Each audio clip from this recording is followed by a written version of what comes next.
Saya berikan contoh betapa kita lebih kritis ketimbang tradisi di kampus.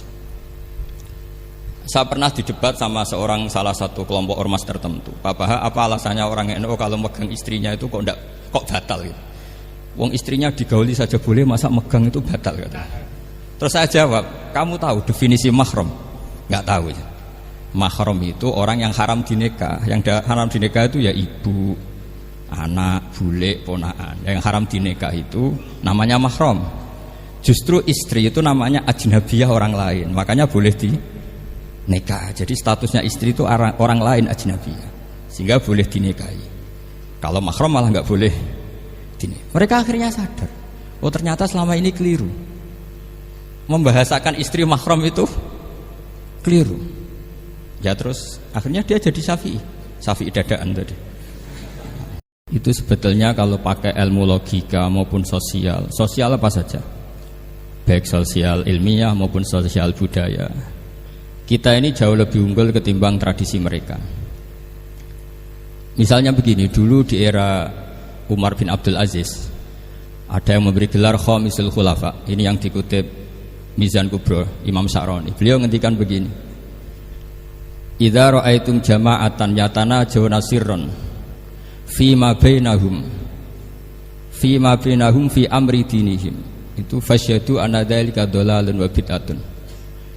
Jika kamu melihat satu komunitas tertentu yang bisik-bisik agama tapi di grupnya mereka sendiri tanpa melibatkan kelompok lain yang mungkin a'lama minhum, lebih alim, maka itu sesat, dhalalun wa bid'atun.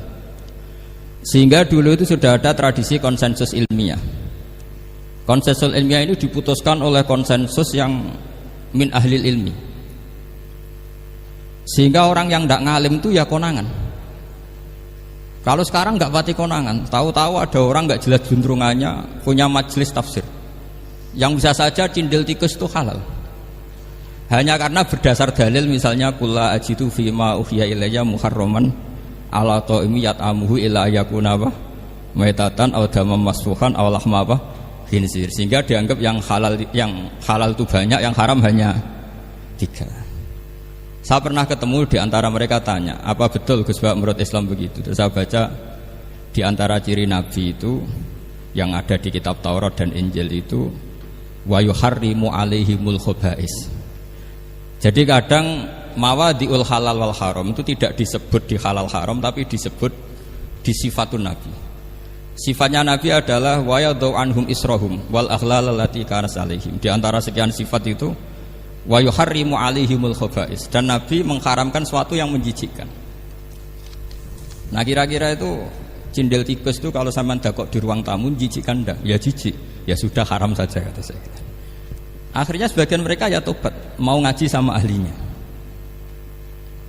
Dulu ketika Imam Malik ngarak Muwatta, itu beliau ngendikan, dan ngendikan itu saya hafalkan. Ini ada di kitab Al-Manhalul Latif, juga dikutip Gus Najih dalam kitabnya At-Tajridul Musaffa. Aradtu kitabi hadza ala sab'ina faqihan min fuqaha il-Madinah fakulluhum wata'ani fasammaituhu al-Muwatta. Kitab ini sudah saya tasihkan ke 70 ahli fikih di Madinah. Kemudian semuanya setuju, fakulluhum wata'ani, semuanya sepakat. Fasammaituhu al-Muwatta, maka kitab ini saya namain al-Muwatta, yang disetujui. Sehingga kita tidak boleh menjadi orang-orang alim humul sendiri dewean terus dikultuskan santrinya, serambutnya gondrong, terus muridnya jari dulang Nabi Khidir, sekambine kok kali Jogo itu, terus terkenal wali itu. Ini kalau kita begitu bahaya. Makanya saya senang model pendidikan Anwar. Ilmu itu dikonsensuskan. Siapa yang alim ditakrib, di mu'in, ada debat, ada macam-macam, sehingga yang terbaik baik secara ilmu maupun perilaku dituakan. Ini penting. Kalau ilmu tidak dikontrol itu repot. Saya berikan contoh betapa kita lebih kritis ketimbang tradisi di kampus. Saya pernah didebat sama salah satu kelompok ormas tertentu. Pak Baha, apa alasannya orang NU kalau megang istrinya itu kok batal gitu? Wong istrinya digauli saja boleh, masa megang itu batal kata. Terus saya jawab, kamu tahu definisi mahram? Nggak tahu ya. Mahram itu orang yang haram dinikah. Yang haram dinikah itu ya ibu, anak, bule, ponakan. Yang haram dinikah itu namanya mahram. Justru istri itu namanya ajnabiyah, orang lain. Makanya boleh dinikah. Jadi statusnya istri itu orang lain, ajnabiyah. sehingga boleh dinikahi. Kalau mahram malah nggak boleh dinikahi. Mereka akhirnya sadar, oh ternyata selama ini keliru, membahasakan istri mahram itu keliru. Ya terus akhirnya dia jadi Syafi'i dadaan tadi. Pernah juga ada seorang kiai yang kepikiran mau mengharamkan atau menganggap ada fidah kalau orang haji itu rokok. Rasanya kalau kata pakar-pakar Kuwaitar itu cengkeh itu wangi. Kalau cengkeh wangi berarti kalau haji rokok itu artinya pakai apa? Pewangi. Itu hampir saja deal. Karena ya memang cengkeh itu wangi. Kemudian diingatkan sama kiai yang lain. Anda berani fatwa kalau orang Jumatan sunat ngerokok karena pakai pewangi? Terus wah iya ya, enggak jadi. Jadi ini pentingnya ilmu itu konsensus. Sehingga saya bicara di sini pede bukan karena saya merasa benar, enggak, kan nanti ada yang nasah ini. Kalau benar ya sampean dukung, kalau salah ya tinggalkan saja, biasa saja. Karena kalau sampean sama-sama tadi saya sudah bilang tahta topkotin wahidah, kita tahta syekhin wahid, tahta mursyid wahid. Saya pikir ilmu saya dan sampean ya undi lah. Kita beda jauh kan dengan Gus Naji karena beliau alim, bisa ngarang kitab banyak. Kalau saya jenengan kan ya sama-sama nggak jelas gitu ya, sudah pokoknya santai-santai saja. Pokoknya rileks saja. Yang jelas saya datang ke sini itu mau cerita kebanggaan saya sebagai orang pesantren, produk pesantren kalau kata Gus Barak tadi. Di kampus itu saya berkali-kali ketemu doktor, profesor, dan mereka umumnya itu orang-orang yang galau, yang gelisah. Dan lucunya itu mereka memposisikan saya sebagai penasihat. Karena apa? Memang ilmu pesantren itu unik. Ilmu yang bisa menjawab problem apa saja. Mereka misalnya tanya begini, Pak Bahak, saya ini orang kampung, yang bapak saya itu utun, katanya. Utun itu lugu. Bisa menjadikan saya doktor, saya jadi dekan, saya jadi rektor. Tapi setelah di kota, dengan sekian ilmu yang saya pelajari dari Eropa, dari Amerika, sekedar anak saya tidak narkoba itu sudah susah. Kok ranking?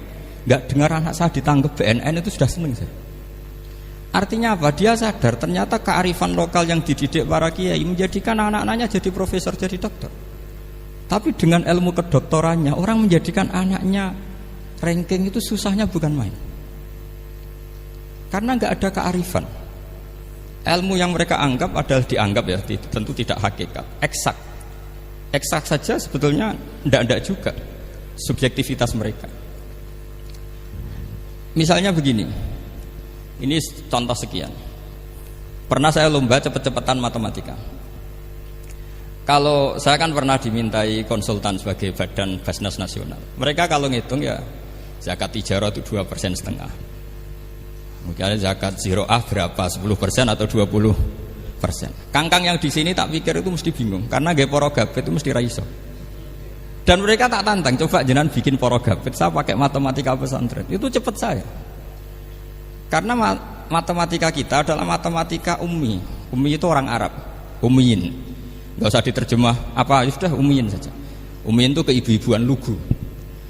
Jadi kalau nggak bisa itu ya terlalu. Misalnya 2,5%, kalau kita bilang kan rubul usyur. Ya sudah 1.000 itu diusurkan dulu menjadi 10. Setelah 10 itu kan misalnya ya 1.000 berarti usurnya 100. Ya kan? Setelah 100 cari rubuknya berapa? 25. Berarti setiap 1 juta 2,5% adalah 25.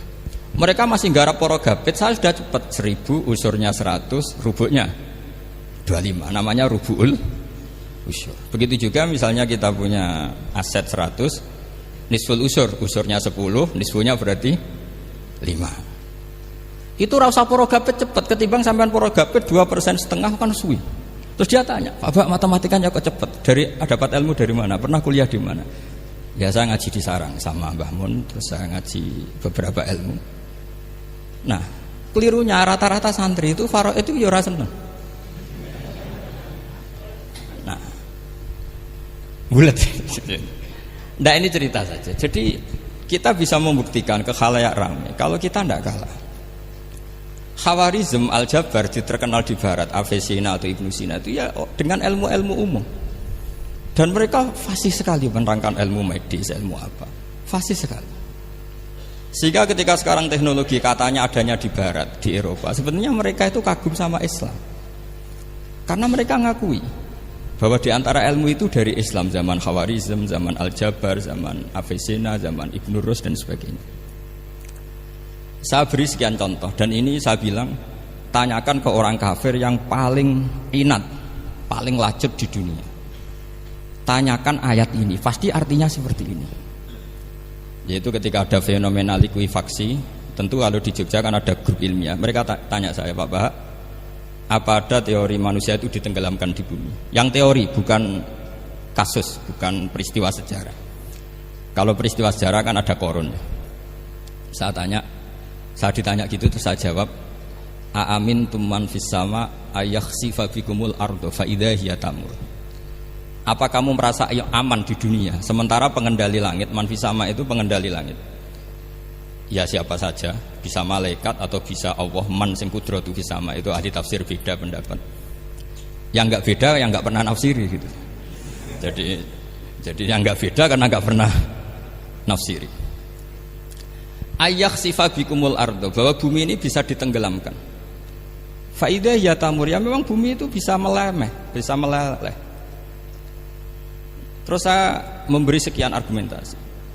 Kalau kamu katakan justifikasi ilmiah karena kadung Islam dan kadung pegangan Quran, mungkin Anda akan bilang saya ini justifikasi, nyari pembenaran secara syariah. Tanyakan ke ahli lughat yang non muslim, maknanya ayat itu tetap seperti itu. Begitu juga misalnya ayat wal ardi dzatis sod, dan bumi yang berkarakter bisa retak. Sodkon itu retak. Dulu kita hanya punya contoh, misalnya biji-bijian jagung yang lembek, yang lemah, dan bumi yang keras, atau ketela atau bengkoang itu. Ternyata dengan segala kelemahan ini, biji-bijian ini bisa merekah, dan buminya yang ngalah memberi ruang. Dulu ulama hanya nyontohkan tadi, misalnya kalkhinto apa saja yang bisa bumi mengalah dengan proses tumbuhnya tanaman. Tapi itu kan qaulul mufassir. Kenangan saya ngaji Yai, makanya saya bangga sekali sebagai murid beliau. Saya memberi gelar beliau Al-Faqih Al-Mufassir. Faqih betul karena beliau putra Mbah Zubair yang ma'ruf bil fiqhi. Dan Al-Mufassir beliau itu murid Said Alawi yang ngarang takriran Faidul Khabir itu dengan Habib Muhsin Al-Musawa itu. Ini penting, sanad kita ini penting, dan kita insya Allah sebagai murid tidak akan merusak sanad itu. Dan yang merusak sanad itu gurunya alim, baik guru alim terus kita bodoh, itu merusak sanad itu. Saya masih ingat didawi Mbah Mun, wong jagoan merusak sanad. Ibnu Hajar Al-Asqalani ngalim-ngalimi wong, di murid Zakaria Al-Ansori, beliau di murid Ibnu Hajar itu. Terus di murid Fathul Mu'in. Jadi kiai nak di murid ngalim itu yo isen hak katanya. Nah kita berlomba-lomba supaya gak ngisin-ngisinin apa kiai. Ya ini kan kompetisi. Kalau gak kasih alim ya ngaku alim saja lah supaya tetap